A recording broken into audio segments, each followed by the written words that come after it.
Hello guys, আমরা এখন আছি যমুনা ফিউচার পার্কে। মার্কেট, ঈদের সময়।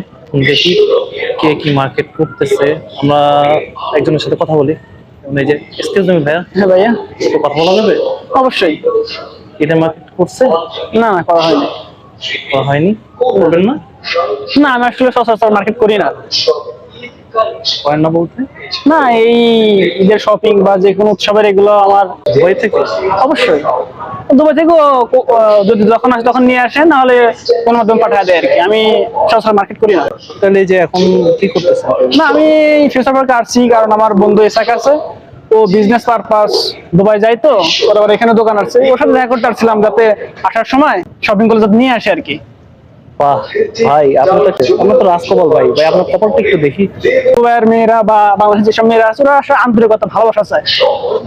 তাই আমিও অনেক ভালোবাসি, আমিও অনেক আন্তরিক ভাই। আপনি যদি ওইরকম খোঁজ থাকে, আপনার বান্ধবী টান্ধবী থাকলে আমাকে একটু জানাবেন। সমস্যা না, অবশ্যই বলবো। ঠিক আছে ভাই, ওকে ভাইয়া।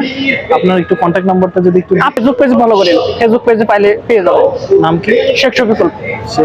আচ্ছা, বাংলার নবাব, বাংলার নবাব, বাংলার নবাব। এটা তো দুবাই থেকে, দুবাই থেকে গিফট পাঠায়, সে তো অবশ্যই নবাব। ইয়েস, নবাব, বাংলার নবাব আর কি। এর জন্যই আর কি। ওকে ভাইয়া, ভালো থাকো না। ওকে, ধন্যবাদ।